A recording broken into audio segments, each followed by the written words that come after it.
You're listening to the Corbett Report. Welcome to Reality Bytes on, well, I suppose it's April Fool's Day in this side of the water. I have a guest I've been on before, James Corbett, live from Japan. What's the time there, James? 9 a.m. in the morning or something? 9 a.m. bang on the dot. Okay. It's not your latest video now at this stage, but a few days ago you posted a video regarding the solutions to the current kind of financial system, if you like, to call it that, the control system, whatever, regarding peer-to-peer and the kind of opportunities and inventions, if you like, which are springing up all over the place, right across the board in many kind of industries, entrepreneurs just coming up with applications for the phones or whatever it is. But this is to counter, of course, the whole global financial system, which is crushing us all. And just recently in Greece, of course, I wrote a little piece the other day there regarding Greece and the supposed anti-austerity government caving into the IMF and all the rest of it and deciding to sell off all their assets and tax the people even more into austerity.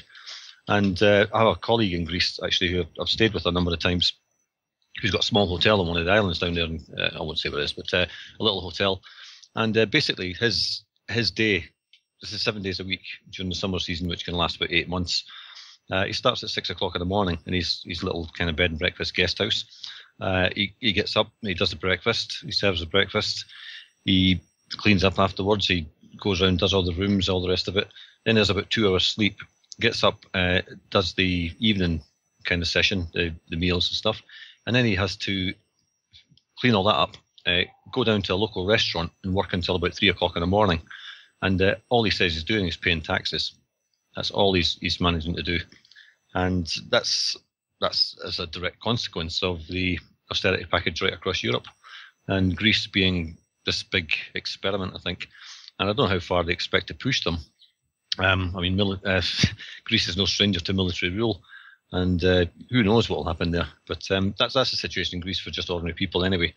And as you say, this is, in your video, you start off by, I suppose, quantifying, if you like, what the financial system is and how it controls things. And of course, you mentioned the IMF, and they're infamous for what they call the IMF riot. And that's exactly what we've seen in Greece over the past few years and in a few other countries as well. So I suppose to start off, we should really kind of broadly look over what the financial system is that runs the world and how it works. Well, yeah, we should be able to clean that off in a minute or two. Well, I think there's a couple of things that are important to note from what you just said there. And one of them is that I don't think it's the global aspect of this globalist agenda that is the problem. I mean, national lines are just, national boundaries are just lines on a map, and I don't think they should apply to free human beings. But unfortunately, that's the system we live in. But it's not the global aspect of it that's bad. It's the fact that it's a centralized bureaucratic system which has been created expressly so that a few people at the very top can control vast amounts of people and resources at the bottom. And that is, of course, just an extension of the way that society has been ordered for thousands of years now in almost every civilization. The pyramid structure has been kind of the idea behind most governmental structures since the beginning of human history, and that's why it's such a profound and powerful image that has been used for a long time to represent that. So, in this age, what we have is the type of centralization, and now a globalized centralized bureaucracy, which was really unimaginable in previous generations for all sorts of technical and logistic reasons, that is finally coming into view. And this is the end result, as I say, of really centuries, if not millennia, of attempts to bring this about. And so now we have these institutions like the IMF, like the World Bank, like the European Union, like these trade pacts that are starting to go in behind the scenes, like the Trans-Pacific Partnership or its Atlantic counterpart, or the World Trade Organization, or the World Health Organization and the United Nations, and all of these different institutions which are really centralizing power in the hands of fewer and fewer people. And that power, of course, is getting further and further away from the grasp of the average person. And that is, I think, perfectly represented and reflected in what you're saying there with regards to what's happening in Greece. That's kind of the logical extension and outcome of this, that eventually you get to the point where a few kleptocrats at the top of that pyramid can basically steal and siphon off the lifeblood of the millions of people at the bottom, and then they end up holding the bag when the piper needs to be paid. So that is, I think, the image of the system that we're being sort of slotted into. And opposed to that, or at least one thing that we can put in opposition to that I posited in that recent podcast episode you're talking about, is the peer-to-peer economy. And that might be a problematic term. I didn't invent the term. I didn't coin it. It's been used by a lot of other people in different contexts. And there's a lot of different aspects to this that all have their own terminology, and some of these ideas overlap, and some of them are contradictory, and some of them are unhappy with the others. But you may have heard of the sharing economy, or collaborative consumption, or peer production. All of these are different aspects of what is now possible because of the technological advances that have been made, especially in the last decade or two, to really connect people online one-to-one, directly to each other, which is extremely important for the idea of getting around those centralized institutions of control. Because how else could we possibly imagine us ordering an economy on even a regional scale or a national scale, let alone an international, global scale, without those types of centralized bureaucracies?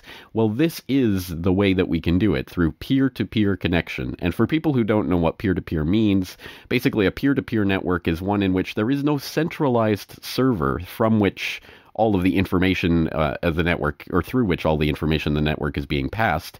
Instead, people connect to each other directly through the network, and you can connect to any node on that network, either directly or through other nodes, and you can exchange information directly. And that, of course, is an idea that I think a lot of people will be familiar with in the music downloading arena, where, of course, Napster was probably the first peer-to-peer software or application that really penetrated the public consciousness. But obviously it's much, much more than that. It's the idea now that people can literally directly connect with each other. And I posited in that podcast episode that this technological development is, I think, perhaps similar to what happened in 18th, 19th century England, America, other places around the world, the Industrial Revolution, where you had the steam engine and new processes for plowing fields, and the spinning jenny, and all of these types of technological developments that led to a reordering of society. And I think that's what we're seeing right now with the peer-to-peer economy and all of the possibilities that it opens up. But as always, the question is whether or not this very exciting and very promising and very hopeful development can and will be steered into just another form of centralized bureaucratic control. Well, I suppose if we look at it in its most basic form, outside the world of electronics, if you like, the internet, it's basically two men meet in the street. One's got a bag of carrots and one's got a bag of potatoes, and they hand them over. There's no money exchanged. It's a fair trade. One guy gets the potatoes he wants, and one guy gets the carrots he wants. And there is no monetary exchange to that. But of course, with the advent of technology and the rapid ascent of technology to basically impact all of our lives, endless possibilities open up. But I suppose the only thing that worries me about it really is who controls the power to run it.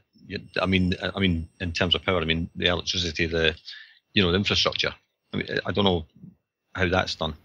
That is one of the aspects of this, because as people are all too familiar with these days, of course, the internet is tracked and surveilled to an incredible degree by the NSA and its fellow organizations around the world. So absolutely, the internet itself, the infrastructure upon which a lot of this information is passed, is in one way, in one sense or another, controlled in some manner, and is becoming more and more controlled as various different censorship techniques are being applied in more and more countries. So that is absolutely a concern, but there is also a peer-to-peer solution to that problem, interestingly. I did a podcast a year or two ago on the idea of pirate internet, or the term is escaping me now, networks that basically operate on a peer-to-peer fashion, but are provide a type of internet type network. And this can be done either through one person has an internet connection and then they share it with those around them and they share it with those around them, and you can develop a network that way. Or more fundamentally, I think the ultimate idea would be to actually create a network that is actually not connected to the internet. It's just a network of people sharing their internet connections in their local vicinity and linking those up. And that sounds kind of crazy or like a pipe dream, but that's actually been implemented in several places around the world. And I don't have the examples to hand, but I know in France, for example, at Occupy Wall Street, they were even doing some of that. Mesh networking is what it's called. So people can look up mesh networks. So there are even peer-to-peer alternatives to the internet itself. So this can be done. Again, it's just a question of the way that this is either harnessed and realize and people realize how important this technology is, or whether it's just dismissed as, oh, that's never going to work, so we might as well continue to go along with the status quo. And I think, I don't know if this is going to be the transformation that will ultimately cast off the oligarchs from society, but I do know if we don't at least try to make something of this, then that casting off will never occur. So I just like people to at least think about this. And it's not even something that we have to speculate on. It is happening right now.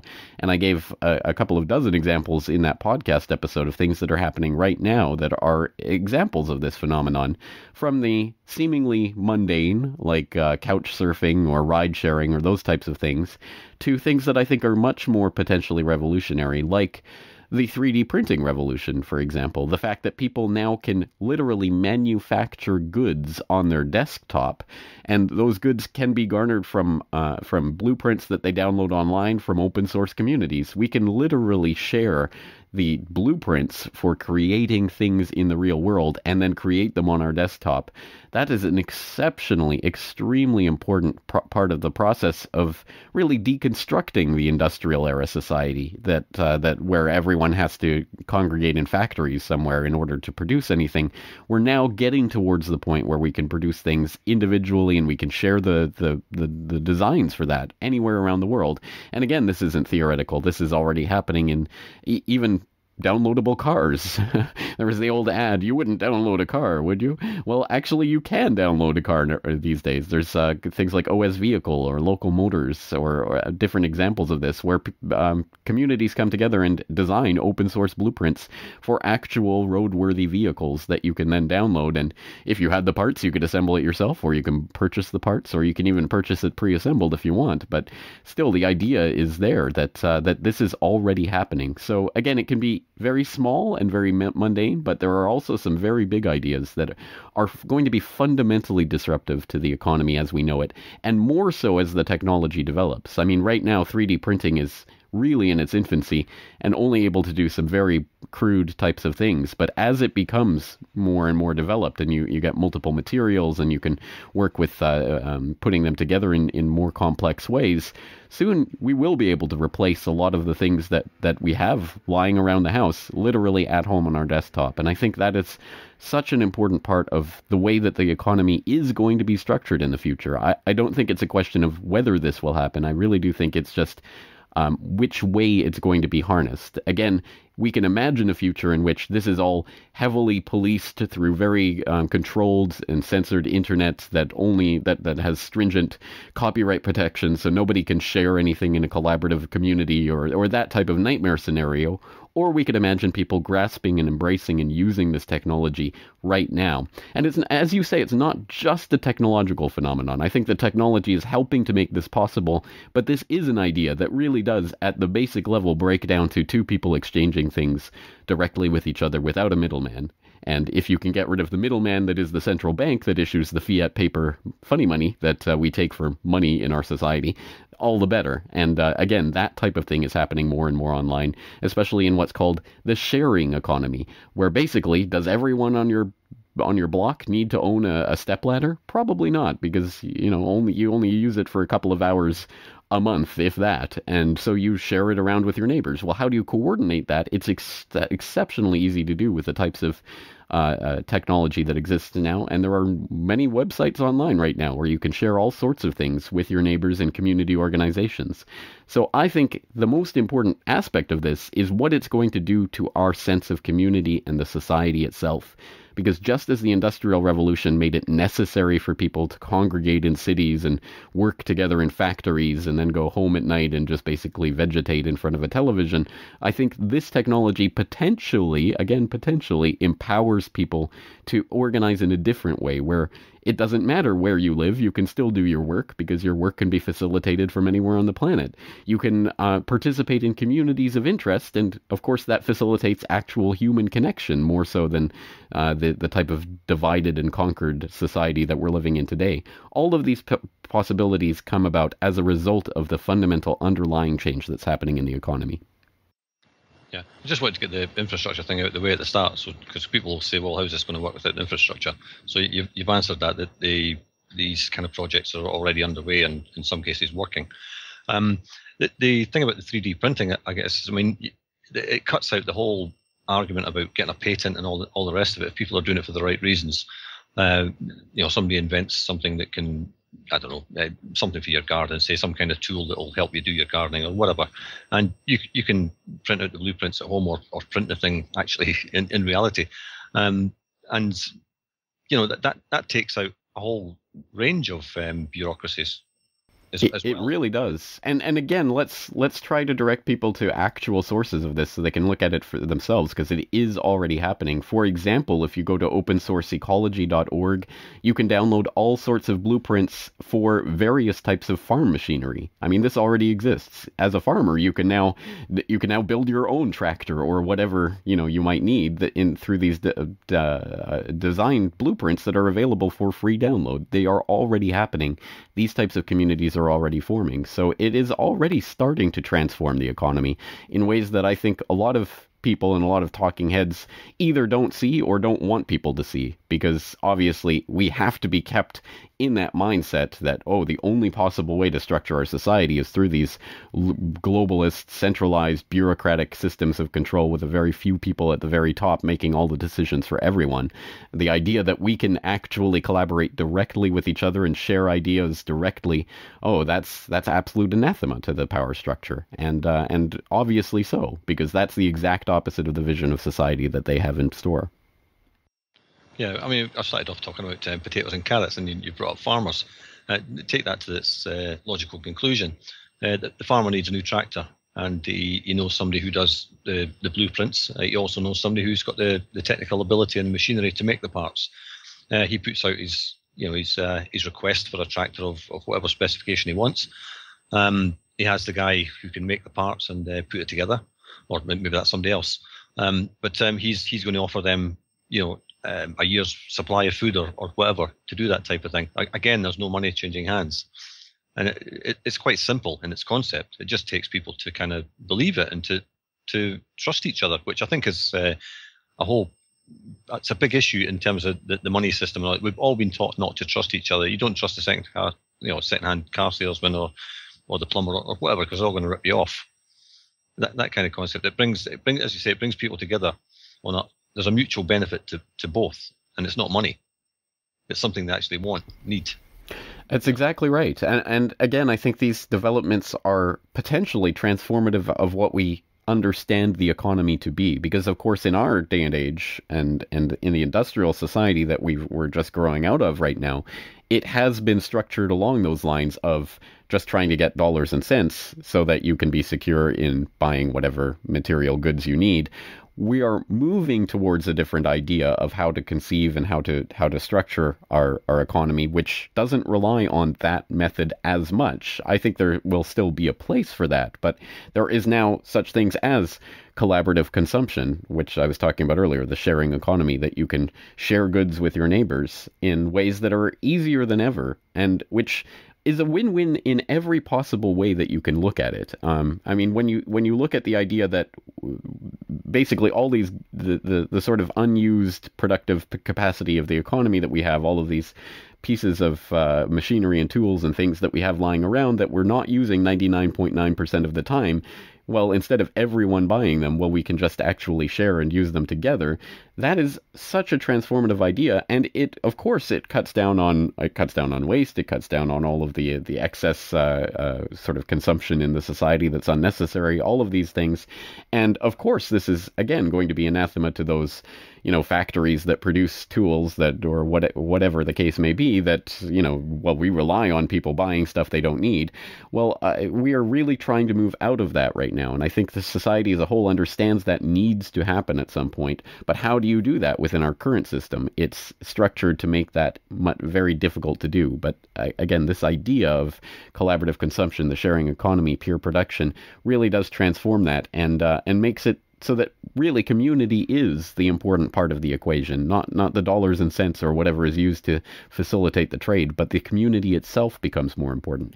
And I think that's the real danger in moving towards this era of peer-to-peer economy, is that we might put the cart before the horse and think of this as an economic phenomenon before we think of it as a community phenomenon.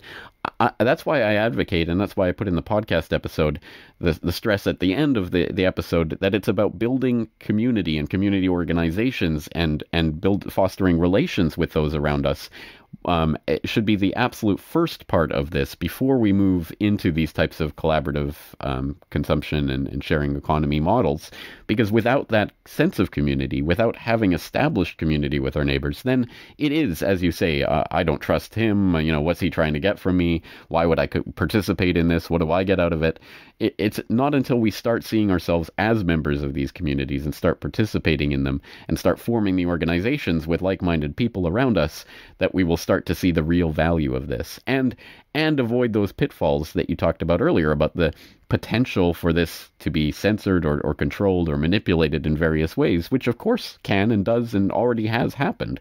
I mean, you look at an idea like eBay, again, that's a transformative idea. That's part of this peer-to-peer economy idea. People, again, facilitating direct exchanges, basically auctions with each other on a global scale. That's a pretty transformative idea. But then look at eBay itself and its ownership and its collaboration with the NSA and the fact that it's so controlled and has basically just become a part of the establishment structure. Well, that's obviously problematic. And then what the eBay spins off PayPal, and which of course is again another great idea. Oh, we can send money instantly around the world without the need to go to Western Union or whatever. But no, of course, PayPal is also with the NSA and collaborates with the various governments for tax structures and all of this. So these types of ideas can, of course, like anything else, be co-opted. Any individual example of this phenomenon could be co-opted and used for destructive purposes. But I don't think that's the point. The point is that we need to be creating these ourselves. We need to be creating these types of institutions ourselves and using them directly. The ones that we participate in, the ones that we know are free from that type of control. And if we suspect that type of control, we should create other ideas. I hope that the genie is out of the bottle on this, and there's no way they're going to stuff that cork back in the bottle. But again, it depends on people actually making use of this and actually taking the initiative to start creating communities and start creating some of these, implementing some of these ideas in their own community. If people don't, and if they just go along with the status quo, then eventually it will all congeal into a, PayPal / eBay / Google / Microsoft, whatever, controlled society where all of these wonderful ideas are just, again, part of the establishment centralized bureaucratic control grid. Yeah, I studied a little bit of economics when I was at college and university, and I think it was something called opportunity cost, I think it was, and that related to, you would pay the price for something which gave you a level of satisfaction. That was as far as you were going, and that was the opportunity cost. If you didn't pay that money, you lost the opportunity, kind of thing, to have that satisfaction, if you like. And it's in terms of this, without the money aspect of it, the satisfaction. I mean, you may give something slightly more valuable than the person gives to you in return, maybe down the road, 2 or 3 weeks down the road when you need something from them. But the fact is, you've helped somebody out. You're not trying to get one over on them. I think one of your examples was there was a work group, and they got together on a Saturday or something, maybe 10 or 20 volunteers, and they looked at what people needed done, whether it was they needed their their garden tidied up or something, or they needed something built. Maybe old people or something couldn't do it themselves, and they just all got together and did it for free. And that's the satisfaction of it. That's the opportunity cost, if you like. You're doing that piece of work for somebody because you want to do it and you want to help them out. You want them to, have a better life through it. And as you say, build the community that way, rather than haggling over a few pounds and pence and, oh no, well, this is going to cost a little bit extra because I've had to do it differently. Well, that's the point. I mean, that's the fundamental point of the economy. And I think that's the thing that we really lost in the transition from the pre-industrial society to industrial society. Because in the industrial society, as we say, you basically get herded into a city so that you can congregate near the center of production. And I suppose in the 19th century context, that would have been a factory of some sort. But in this context, maybe it's just sitting in an office in a cubicle like millions and millions of other drones. And that's basically the way that we structure our lives, and everything is structured around that. So, of course, you have the suburban dwellings where people will try to get away from that urban environment, so they move slightly out of the city, and of course that requires that they're going to have to buy a car, and of course that means they're going to have to buy oil or gas, which of course is going to come from one of the oligarchical institutions that have been controlled by the Rockefellers and their ilk for a century and a half. Or what are really the alternatives there? I guess you could live in a highly urban environment in a tiny apartment, a cramped, overpriced apartment, completely segregated from your neighbors, not knowing their names, not interacting with them in any way. And of course, we have all this wonderful gadget and technology, which basically drives us apart more than it drives us together. Of course, you can find people online that you might collaborate and communicate with, but it just tends to wrench you away from people who are actually physically around you. And so this is, of course, quite different from the pre-industrial society, which was structured on community economy. If you were a cobbler or a blacksmith or what have you, you are, of course, going to be serving those people in your community. So you have to know those people in your community. You have to have a relationship of some sort with those people in your community. It's actually important for you as a person in that economy to actually have relationships with those around you. And I think, again, this is the idea that we could be grasping in this alternate model for how we can structure our economy these days, is the idea that it's going to depend on actually people around you and sharing and collaborating and cooperating with those around you. And hey, there may be economic transactions that take place there as well, but I think the underlying point has to be the community itself. And fostering that sense of community is going to be difficult because it's something that has been, I think, engineered out of us for generations and generations.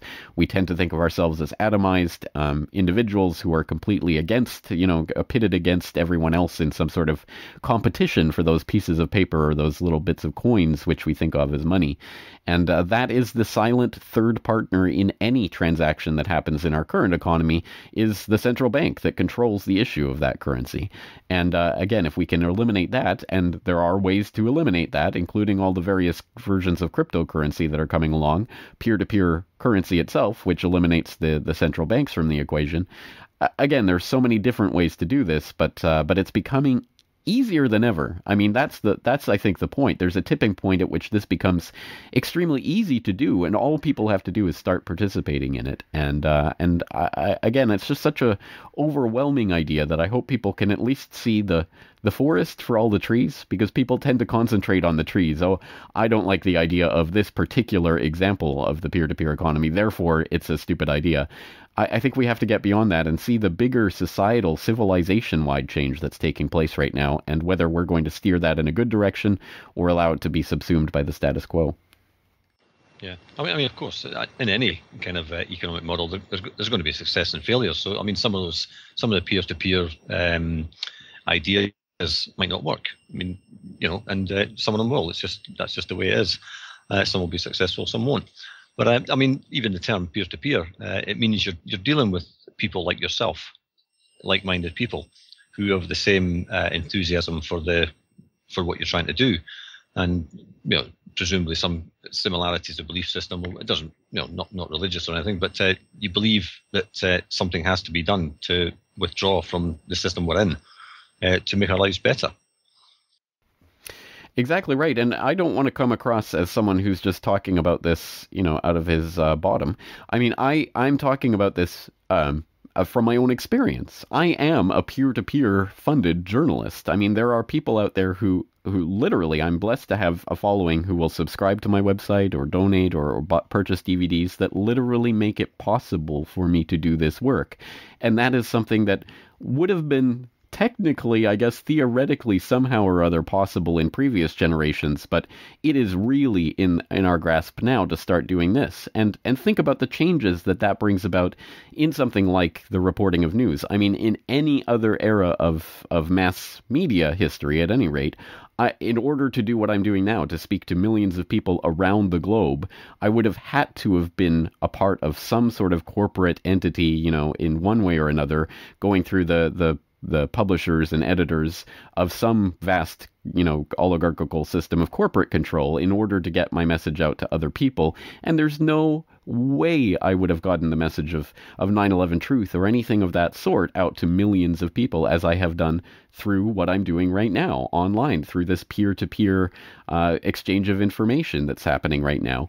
And I'm supported directly by the people who are listening and viewing what I do. That is a transformative model. We don't need that third party in the middle gatekeeping what goes through, because of course that third party is always going to be representative of the oligarchical interests that want to clamp down on this exchange of information. So I'm not just talking about this peer-to-peer economy as an abstract. I am literally living, breathing proof that it can, at this point in time, it is possible. It is something, we can get something out of it. And I'm not saying I'm the be-all and end-all of this, but I'm just saying it really is working right now for some people in some ways, and we really have to grasp it and I think push it through to a conclusion that we all want, rather than the kind of conclusion they want to steer it towards, which is back towards those gatekeepers trying to tell people what can and cannot be passed around. Yeah, well, if I've never met anybody who hasn't admitted to actually, wanting to be paid for what they enjoy doing. Now, I mean, peer-to-peer gives them that kind of opportunity, whether it's journalism, whether it's art, whether it's anything, manufacturing things, something they've got an interest in, some kind of hobby or skill they have, but they actually enjoy doing it. This opens all kinds of doors without that need to do the 9 to 5 thing, go into the office and then come back at night and try and do it. I mean, yourself, I believe you were a teacher in Japan, was it? And that's right, yeah. And you had to do what you're doing now at the same time, much the same as most people, I think, in the so-called alternative media or whatever. We all try and balance it out with what else is going on in our lives. But to be able to actually do something that you enjoy doing, and being able to survive, nobody's interested. Well, I'm sure you're not interested in becoming a millionaire through this, or anything like that. But just to survive doing this is an achievement in itself. It really is. And again, this is possible now. And I think this brings us back to that idea that the society, the economy used to rely on artists and craftsmen who actually cared about what they were doing more so than I think people who care about whatever kind of assembly line they're working on, or whether that be in the office context, sitting there at a computer all day, typing information into a spreadsheet or whatever people might be doing. We've been so detached from the product of our labor over the course of the last few centuries because of this industrialization and this process that has come in to basically detach people from their work. And as you say, this is the chance to reattach people to the work that they actually want to do. And whether that is you play guitar and you want to spread your music around, never been easier in the history of humanity to do so. If you're a designer and you want to spread your designs around, again, never been easier in the history of humanity to do so. If you have the gift of the gab and you want to talk to people in a sort of societal conversation, start a podcast. If you want to, if you simply just have room in your house and want to meet other people who are traveling through, hey, why don't you start a couch surfing thing so you can share that with people or rent it out to people. Again, there's so many different ways that this can happen, and it's the possibility of it. Once again, I keep coming back to this because I know that it's for a lot of people who are incredulous that this can possibly how is this ever going to work out, or it's going to be controlled, or we can't trust this or that organization. I just hope that people see the bigger picture here, because there is a bigger picture that is developing right now. And again, people like myself are living, breathing examples of that. Well, of course, people believe in the current financial system, so it's all a matter of belief, isn't it, that something's going to work properly? Yeah. And it must be obvious to anybody across the world that the current system doesn't work. It's boom bust, crash, whatever, consistently. It's never stable, and it brings misery upon misery for billions of people across the world. And if people want to get out of it, they have to kind of take a step back and look at it and say, well, do I really want this for my children? Do I want them going through the same thing, losing their homes and, becoming homeless, starving, end up in some kind of, camp or whatever? Because that's the obvious conclusion you've got to come to with the amount of people that are getting thrown out of their homes at the moment.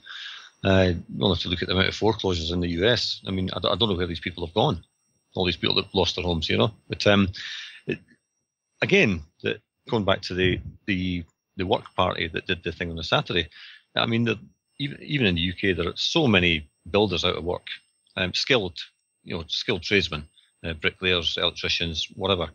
There's a thing right away, right across the country. You need a plumber in Edinburgh, or you need a bricklayer in Birmingham. And what does this guy get from you? Well, he needs a plumber. He's only a bricklayer. He doesn't know how to do plumbing. That kind of thing, and they just exchange their trades and get on with it. Never mind the money side of it. Exactly. Yeah. No, that's exactly right. And for people who don't know or haven't seen the podcast, we're referring to the Ozarks Neighborly Exchange, which is just a tiny community organization in a tiny community in Ozark County, Missouri.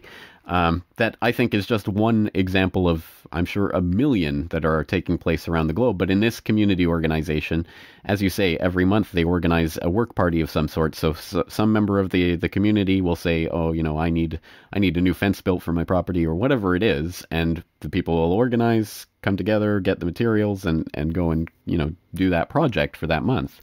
And it could be something as simple as that, which helps to foster that community environment that breaks down those barriers that we've erected around ourselves and around between each other, and makes everyone see each other as competitors rather than as potential collaborators. And this is the type of organization that I think is going to be the thing that will see people through the other side of that austerity breakdown process that we're living through.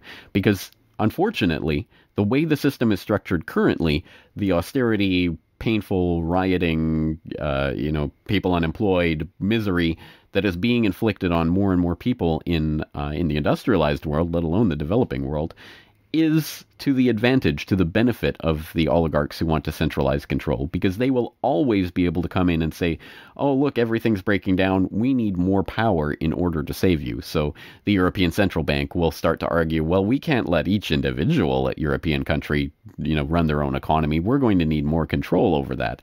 And the inevitable end result of that process is just the consolidation of more and more control in more centralized locations. And eventually, once you have Europe completely under the control of the EU, then it's just a question of merging the EU with the Asian Union and the African Union and the North American Union and whatever else starts to come together.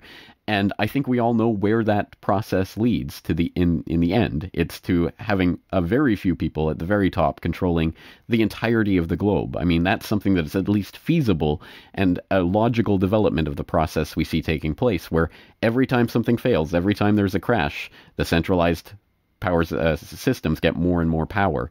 But if we have these types of community organizations where we can literally start collaborating and helping each other directly without the need for that central bank middleman with the phony fiat pieces of paper funny money, then we really are starting to free ourselves from that system. That is the real meaning of independence, to be independent of those systems of control that say, just give us your allegiance, your life, sign away your sovereignty, and we'll take care of you. And I understand why that's an appealing idea for a lot of people, and a lot of people end up going along with it because it has served a lot of people well enough for most of their lives, and they can't imagine any other way of doing it, which is why we have to break through that conditioning and point to the examples where we see them, even tiny little community organizations like the Ozarks Neighborly Exchange, as the type of thing that can be implemented anywhere in the world by any group of people who come together for the reasons that we've talked about, the idea of subverting this process and starting to really form and foster those communities.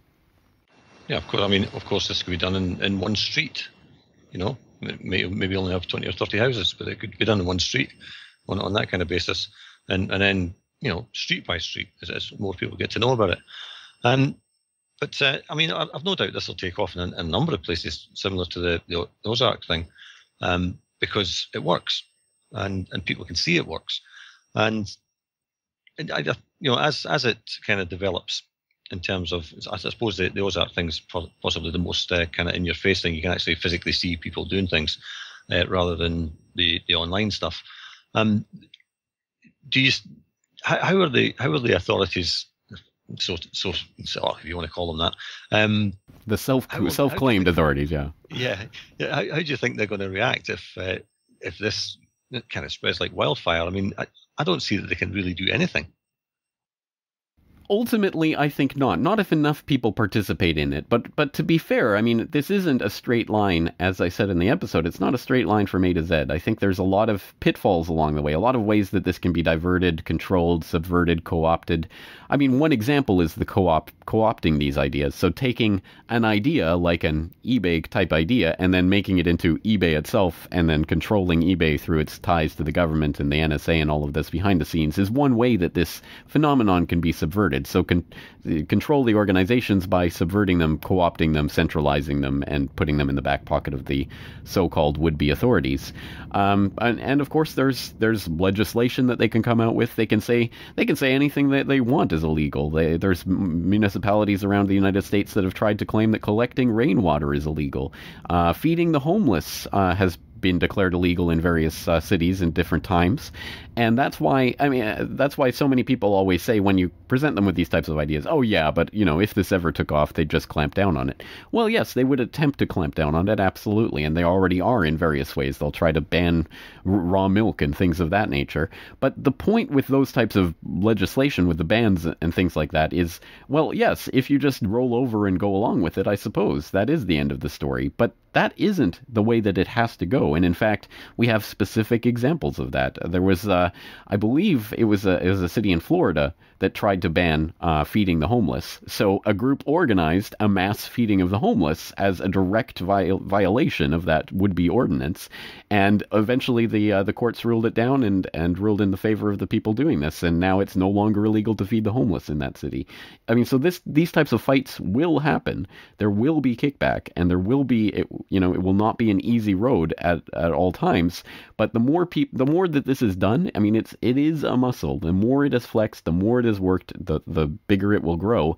And the more people participate in this, the more impossible it will be to clamp down on it.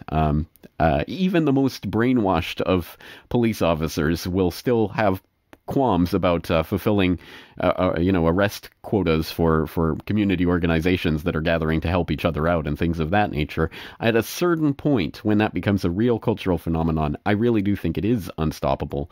And of course, the authority exists in the head of those people who believe in the authority. So once we start showing that authority is as Wizard of Oz curtain magic, and we start showing that the real power of society is ourselves working together collaboratively, once that starts to happen, once that change in consciousness occurs, I think there's no going back from that point. And it's just a question of pushing this through to the conclusion that we want.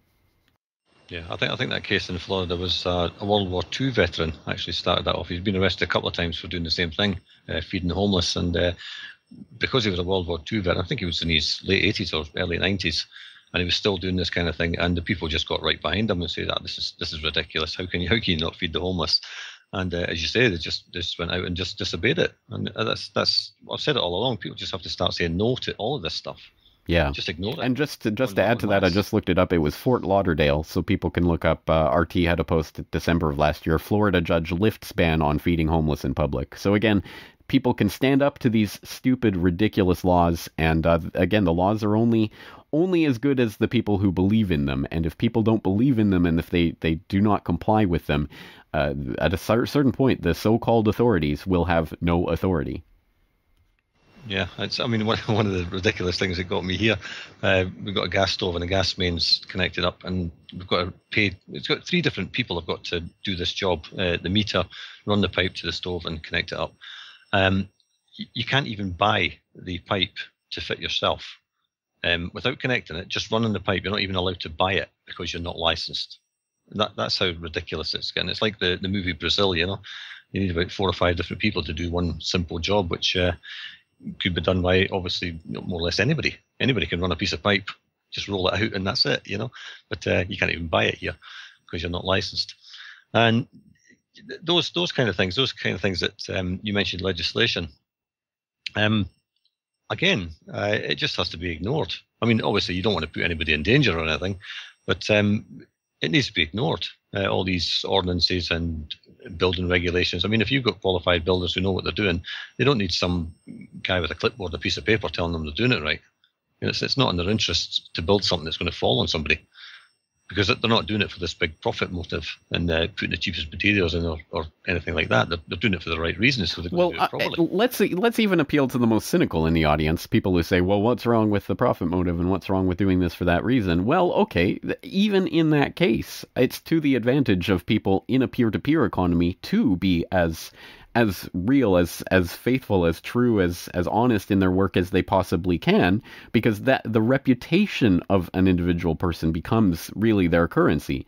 And there's all sorts of examples of this, but even if we look at the eBay phenomenon, that's policed by users themselves who rate the sellers. If someone consistently delivers crap or doesn't deliver on time or doesn't deliver at all, they will have terrible ratings and people will avoid them. If people consistently deliver quality goods like they promised and on time and in the way they promised, they will have good ratings and people will use them. Those are the types of self-policing systems that come in a peer-to-peer economy that can be can subvert the centralized economy, where there are all sorts of ways around that. I mean, a McDonald's or whatever can get away with whatever they want because they have the bajillions of dollars to lobby the government to change the rules in whatever way they need in order to serve their interests. And so we see this corporate lobbying phenomenon. I mean, that's far and away the largest industry in Washington is corporate lobbying, because people know it's a huge return on investment. As long as you get a few Congress critters in your back pocket, you can do all sorts of things that would be impossible otherwise. But in a peer-to-peer economy, there is no centralized location where people lobby to get special rules. It's literally interacting directly with your customers. So even if it is simply for a profit motive, there is still the direct incentive for people to do the best work that they can. But on that note of just not cooperating or not following the arbitrary laws and restrictions that whatever would-be government tries to come in with to try to clamp down on this phenomenon, this is something that I tried to point out in another recent episode of my podcast, How to Free Your Tax Cattle, where I talked about Etienne de la Boétie's Discourse on Voluntary Servitude, which was written in 1576, or published in 1576. So it's nearly 500 years old at this point, but still some very basic and very practical philosophy about why people go along with dictators and how they can subvert the dictator, not by rising up with pitchforks, not by trying to, start some armed revolution, but simply by ignoring the dictates of the dictator. And again, that's a phenomenon that works when enough people actually take place in it. The power of the tyrant is all in the tyrant's mind. So it's an exceptionally important thing to understand, that the power always lies with the people to follow along and to uphold the status quo or to defy it. And there are smarter and less smart ways, I suppose, to defy the status quo. And the question is always how we get from here to there. But in the end, the ultimate ideal society would be a society where people do not take the whims and dictates of people wearing funny hats or badges or sitting in powerful offices halfway around the world. Do not take those for ironclad laws of the universe that must be obeyed, but people actually listen to reason and follow the sort of dictates of their own conscience. And that's a long way off, and that sounds very idealistic. But the process of getting from here to there is actually extremely easy, and it involves non-cooperation. And I also gave some examples of non-cooperation in that episode of How to Free Your Tax Cattle, of all sorts of ideas of this phenomenon taking place already. Police in the UK trying to foreclose on a homeowner. Hundreds of people, he put out the word on YouTube, hundreds of people gathered and physically stopped the bailiffs from coming to kick him out of his house.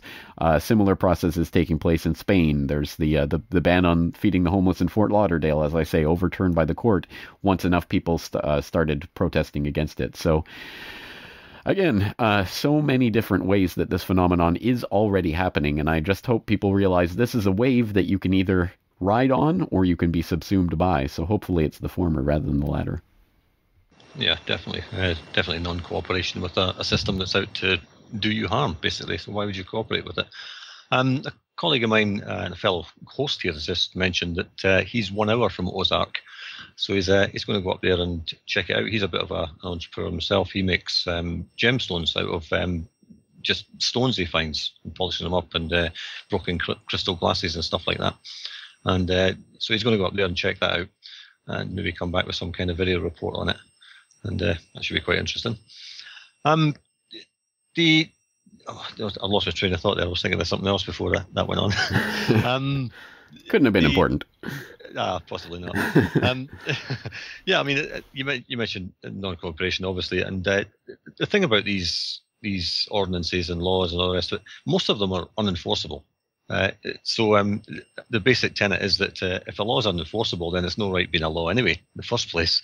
I don't see how anybody could stop like 1 million people in a city from feeding a few homeless people. It's impossible. So the law in itself is ridiculous and worthless because there's no basic common sense behind it. Anyway, I mean, what you going to be accused of trying to poison the homeless for some reason? I mean, is that the logic behind these kind of laws? You're trying to do harm because that's the only way it would be a crime. Well, exactly right. I mean, like all of these laws against victimless crimes, they're only as good as the people who are willing to go along with them. And as you say, there are so many of these unenforceable dictates that really only work because people believe the authority in their head. They go along with it, and they police themselves, basically. Oh, well, I can't do that. If the government says I can't feed the homeless, then I better not do that. Again, there's no way to possibly stop people rising up en masse and doing that, but that people are dissuaded from rising up en masse and doing that simply because they believe the authority, and they believe that voice in their head saying, if the government says something, then it must be, ironclad dictate of the universe. So again, I hope people will go and read something like the Discourse on Voluntary Servitude to realize that people have known for hundreds and hundreds and hundreds and hundreds of years how to subvert dictators without the pitchforks, without the guns, without the bloodshed. And in fact, it's more effective when it's done without bloodshed, because we all know where those violent revolutions tend to lead, like the French Revolution or what have you. They generally tend to lead to either the same type of dictatorship, just under different guise, or even worse types of tyranny, like we saw with the Reign of Terror under Robespierre. So again, it's. I don't think the answer is going to be in some sort of violent overthrow. I think it's the process of people simply ignoring the dictators and working directly with each other. Well, absolutely. The dictators have no power unless we give them it and allow them to wield it over us. Just to finish off, you live in Japan. I mean, that's widely regarded as one of the highly technical countries on the planet. Is there much evidence of this peer-to-peer system working there?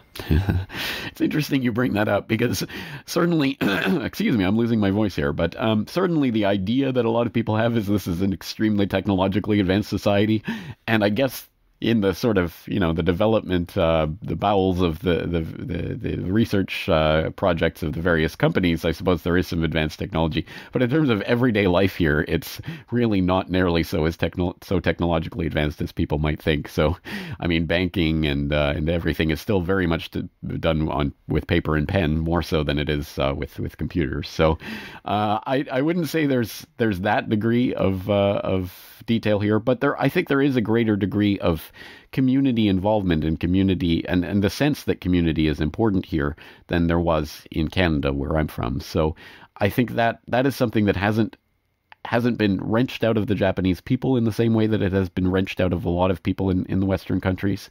And that's obviously to the credit of a society like this, where there is still that sense that people take care of each other. And that's reflected in a lot of different ways. I mean, you have the phenomenon of parents usually living with their children in the household, even when their children get old and married, and so you have 3 generations that will live together and help take care of the children and things like that, so that, for example, you don't need to send them off to government indoctrination camps from the time they're born, and things of that nature.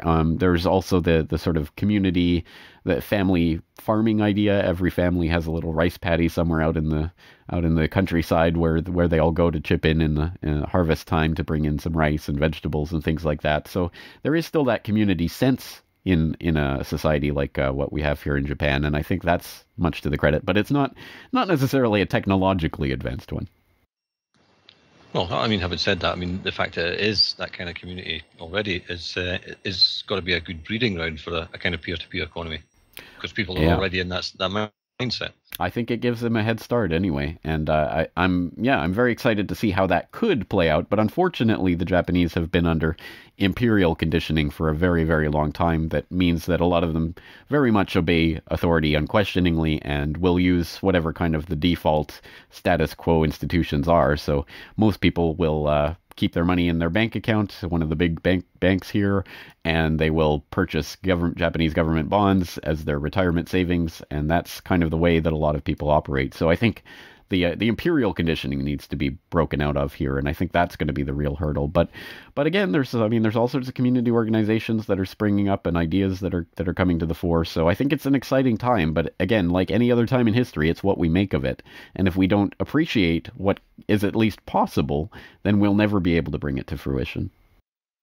I couldn't agree with you more. We've got to do something. There's no point sitting back and just watching it all just crumbling around our ears. We're all individual people, and we've all got our own families to look after, and no government is ever going to do that for us. So we've got to do it ourselves in one way or another. That's it. Okay. Well, that was a positive note to finish off on, and hopefully we'll have you back on again in the near future. Excellent. Well, I'm looking forward to it. Thank you very much for having me on. Thanks very much, James. Cheers. Introducing The Last Word DVD. For the first time on DVD, you can own all 7 episodes from the first season of The Last Word video series, including The Last Word on Terrorism. You see, to Kissinger and the other adherents of the globalist ideology, terrorism is simply a word for any act that threatens the agenda of the globalists. The Last Word on CCTV. But there is something more fundamentally troubling about this entire CCTV surveillance grid than mere hucksterism. The Last Word on Utopia. The most pernicious evil always presents itself as something necessary, something transitory, a mere waypoint on the road to the land of milk and honey. In this way, the masses can be led to not only tolerate the most intolerable conditions, but actually to support those who would seek to rule over them.